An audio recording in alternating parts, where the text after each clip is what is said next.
What's up, Stat Family? Told you we was coming back with another one.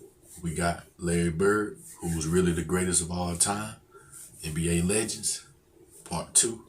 This is a live reaction. Make sure you hit that like button, hit that sub button, and comment below. Let's get it. Sometimes it gets in the fourth quarter and 3 or 4 minutes go and everybody will come and say, okay, Larry, it's time to take over. You know, that's the greatest feeling in the world. Here you're playing with some of the best players in the game, and here they come to you and say, okay, it's time to take over the game.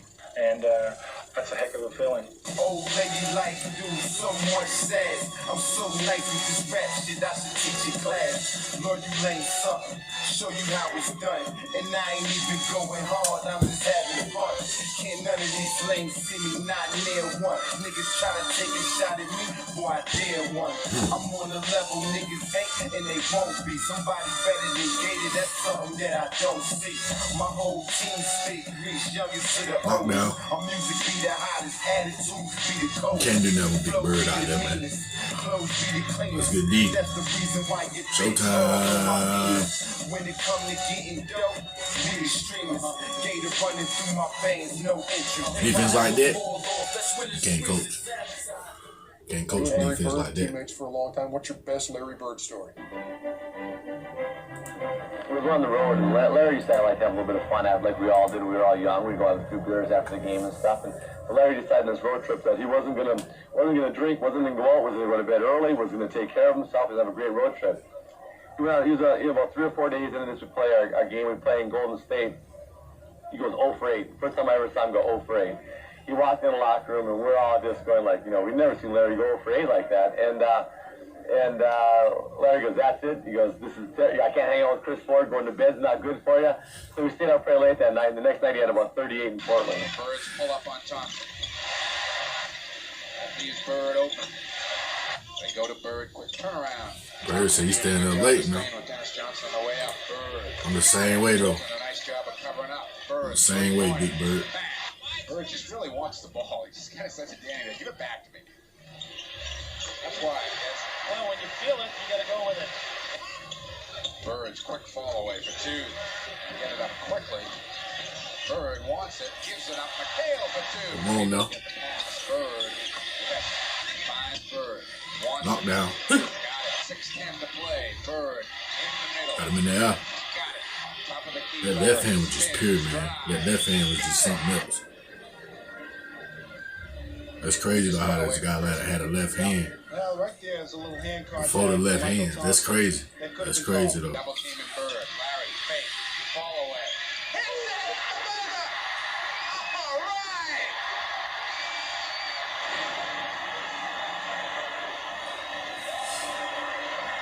All right. Unbelievable. He knew the shit was going in.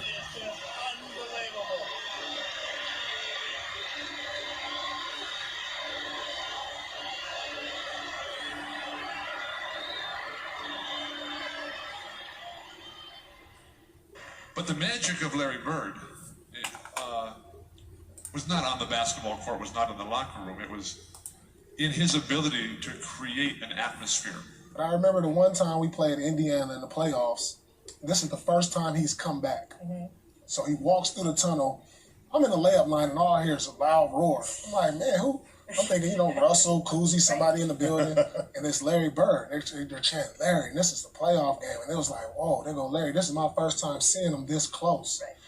So, he's just left an aura. Bit of a break tonight with Ken Norman in front. You've got to be careful. Gamble gives for Bird. He hits his second shot. Bird the trailer. Yes. Gives to Bird, who just came back in. Yeah! 3-on-1. They give to Bird. Back to Gamble. They go to Charles Smith. Bird blocks the shot. Self's trying to get high. Bird's shot is good over Smith. Reggie comes away with it. Bird in his ways. Bird pops out off the pick. Bird leads to the 3. Here's Bird's backbreaker. Fakes using the Parrish pick, and as the defense collapses, he steps back. Watch him now. Well, we didn't see it. Watch him give Bannister the sign for the high five, and Bannister gives it back to him. No wonder they don't have leadership. You would have punched him in the mouth. Exactly, at least kick him in the groin or something nasty, you know. God bless it. You know you cold. Bird again, alley-oop. Oh, well, he does it. Larry was just an intense competitor. Not one word ever said on the court between us. You couldn't ask for some better talent than what you have here tonight. Bird and Marcus Johnson. I remember we were playing on one time, and Kersey, this redhead referee, was reffing, and our game plan. This bro for white man can't jump. Kind of, bump him off his game, try and deny him the basketball. And Larry told Just Kersey, like, Red, get him off me. And Just Kersey, like, hit me with 2 quick fouls. And I just looked at Just like, Just, come on, man. What the heck is this? But that's kind of the stature that Larry had started to reach after about 3 or 4 years in the league. And I'm frustrated as I've ever been as a basketball player. You just get that feeling that you just can't miss. The great players get it a lot more than the average players. I see it happen with Larry Bird more often than any other player in the league. And so I went back to my room and I wrote this poem. And the poem goes, it's out of my hands. No control, no say, acquiesce to someone's demands. It's out of my hands. Rule of thumb is to act real dumb and pretend that there's nothing wrong. But if your senses are real and your mind is intact, it's kind of hard to go along. It's out of my hands. You acquiesce to someone's demand. You play the game, you perform the role, but then you try real hard not to console yourself too long after you're through. Because it's not really a test of a man, but only when the scale is grand, you find who's really who. It's out of my hands. It was a release of frustration and just trying to remind myself that there are bigger things in basketball and not to get so wrapped up into what was going on the basketball floor that it caused me to be bitter and to be angry and to be frustrated. While his wars were with Magic, his battles were waged with the rest of the league. It was a tie game. They had the ball, and DJ was stalling the basketball. And Larry was kind of standing outside behind him, like denying him the ball. And they called a timeout, and he turned around and looked at me and said, I'm going to score right here on you. And I said, I know you will. I'll be ready. 10 seconds. You know you cold when he said, I know you will. Bird has the basketball. Look out. 2 seconds on the clock, and timeout used by the Suns. He shot a turnaround jump shot. I just looked back. The ball just went in. Hit all net. And he said, I told you so. Another time it was when we was playing, he had like 42. Kemp was a freshman. He told Sean Kemp that I'm the best player to ever come from Indiana and shot a 3-pointer in his face all day. We was like, Larry uses picks probably better than a player that ever played the game. And Larry was on the box, and Robert Perry was coming down to set a pick on me. The Chief didn't throw a good pick. So while Larry's in the air, he got the ball right here, and he's screaming at Chief for not setting the pick. And I'm like, you're screaming at a guy in the air for not setting the pick, and he makes the jumper. I'm like, I couldn't believe that. And he was one of the biggest trash talkers that you'll ever see in your life. That's what I want to hear about. More trash on the court than anybody. He'll tell you where he's going. He'll tell you when he catches it. There's nothing you can do about it. He was, and it was great trash talking because it wasn't vulgar. I mean, he wasn't, pounding his chest. You can just be standing next to him. I would jump out and try to block a shot on rotation, and he'd say, Scott, you're not getting that. Why are you even jumping? Why are you running out? But it was all game. He'd say something like, don't do that. Yeah, don't do that. I mean, he talked the whole game, and it was, after the game and after years of thinking about it, you're like, man, that dude. But he was, like Cap said, he was ridiculous as far as the way he played the game. And that's why he's one of the greatest players ever played. Played it here. Right. Yeah, which is where it starts, right here. Right. Yeah, but tough also too, right? Superior, but just superior. Larry Joe Bird beat every single last real nigga in his era. Everybody. Nobody else can say it. Not Magic, not Kareem, not MJ. Nobody can say that they beat every single last real nigga in their era. He did, though. Bird did that. He beat everybody in the 80s, nigga. Can't nobody say that. He beat Dr. J. He beat Moses. He beat Magic, Kareem, Worthy. He beat Isaiah Thomas, Dumars, Rodman. He beat Adrian Deadly. He did. Larry Bird cooked this nigga Rodman so bad. He cooked the nigga so bad. The nigga Rodman said, only reason Bird get that much hype is because he white. You know what that sound like to me? That sound like that nigga Rodman was so salty he got cooked by Bird that he was like, hey man, only reason y'all boosting him is because he white. He beat, how many, bro, you know how many niggas Bird beat, bro? Can't nobody say that MJ didn't beat Bird. MJ didn't even get a game. Not one, bro. You're right. Not one. God in tennis shoes. The GOAT. That's my man, but he swept him. And you know what sweep means? That means, I think he beat him in Boston, and then he went to Chicago. See, my thing with him beating Jordan is, damn, Jordan, you couldn't get one? You feel me? Right. Jordan couldn't even get one. Magic never beat Jordan. You feel me? When you really, like, line it up, like, Kareem never beat Michael. You know what I'm saying? Like, nobody can say that they beat everybody. And Bird is the nigga to actually walk in the room and say, bro, look out. I handle that. Yeah. I beat you. I swept you. You supposed to be the GOAT. I swept you twice. Oh, I forgot to tell you. He swept me again in 87.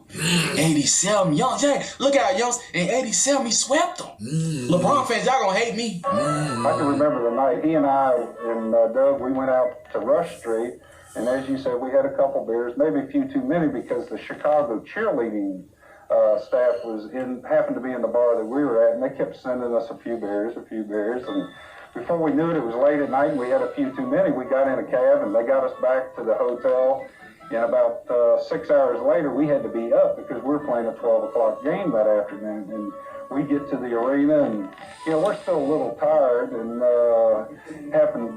matter of fact, Larry fell asleep on the taping table to get a little nap before the game, so we go out, and Larry takes his first shot. He misses everything, and I'm going, oh, Lordy. Bill Fitch is going to be all over me because he knew he was with me. And Robert Parrish picks up 3 quick fouls. So that means I got to go into the game and play a bunch of minutes that night. We ended up winning the game and winning the series against Chicago. Bird had, like you said, around 40 points. And as we were walking off the floor, I can remember this. Larry looked over at those cheerleaders and said, thanks a lot for those beers last night. The doors are probably just open to the arena. And these 2 guys walk around the corner. Our locker room wasn't well marked, so they probably thought they were just going into a restroom or probably just walking around seeing what they could find. They happened to walk into our locker room, and I could tell when they first walked around the corner that they were just like shocked that they were in the Celtic locker room all of a sudden. And Larry, as soon as he sees them and he knows they're not supposed to be there, he says, oh, hi guys, come on in. And he invites them in the locker room. Invites them to have some popcorn. The ball boys had already got some popcorn in there, and these guys are just like shell shocked, you know, that they walked into the place and now Bird's making them stay in there, and they're like scared to death. And so he makes them sit down by his locker, and he gets them some popcorn. And you guys need anything to drink? We got some beer back here for after the game, or Coke or pop, whatever you need.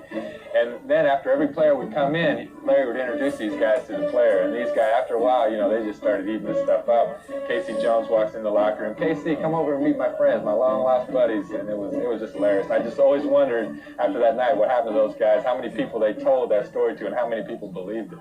We was in Philadelphia, and it was around Christmas time, and, you know, the people dressing up like Santa Claus. They had like 4 or 5 of them sitting in one row.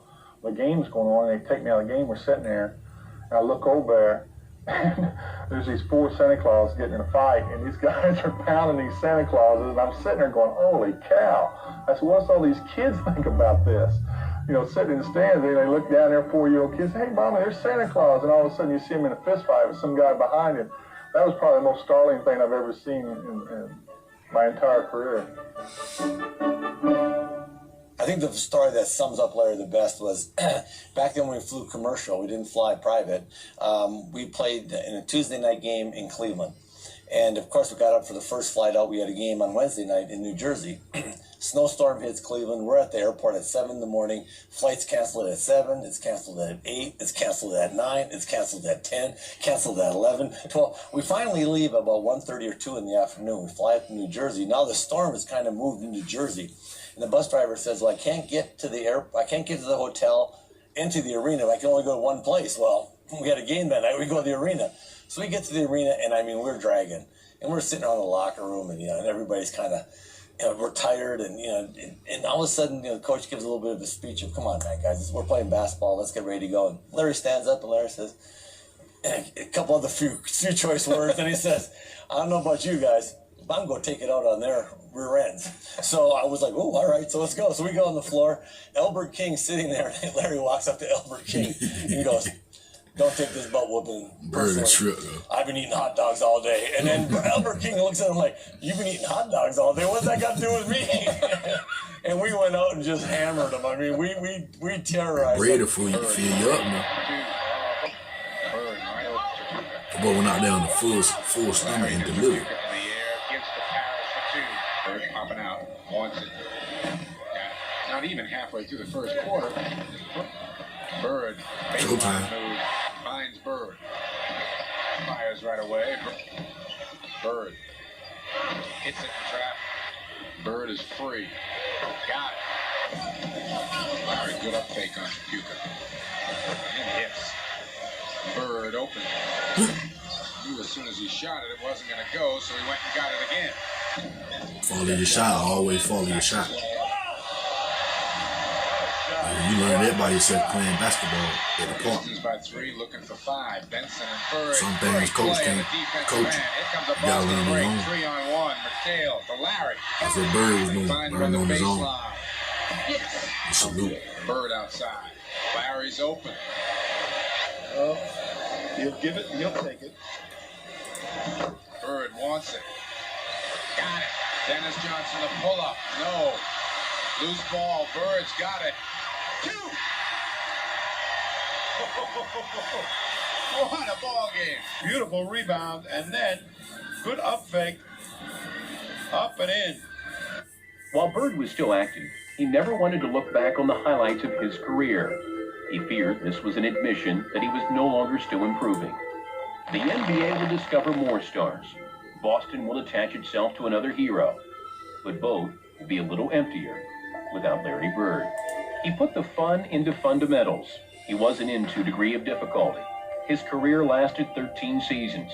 The pain those 13 seasons delivered will last a lifetime. His body started asking for timeouts in 1989. By 1992, his body would ask to quit. He loves to portray himself as the hick from French Lick. This guy is truly a genius. He did things that nobody else had done, did do, or will ever do again. Real legend too now. From high school all the way up till now, Bird. if you give it 100% every day, good things are going to happen. Good things happen to great players, especially Larry Bird, one of the NBA's fresher performers. Never been comfortable being in the spotlight because I know how many people's helped me along the way. But the national spotlight was on Larry Bird as Indiana State dedicated a statue of its most famous graduate. If you dedicate yourself to something that you really love, your dreams will come true. I know I'm living proof of that. 3, 2, 1. It was also about dedicating a statue first envisioned by Indiana State students to be taller than the one at Bird rival Magic Johnson's alma mater. The statue from the top of the basketball to the sidewalk measures 17 feet 1 1/8 inches. That is enough to dwarf the 12-foot structure at Michigan State. I want to thank you so much for this day. This statue means so much to me, but I hope the future generations of young kids drive by here, maybe they'll aspire 1 or 2 of them. Hopefully they'll aspire a lot more, but if we can just help 1 kid or 2 kids to reach their dreams like I did, I'll be very happy. That's Thank legendary. you. That's legendary. I love you, I respect you, and I admire you.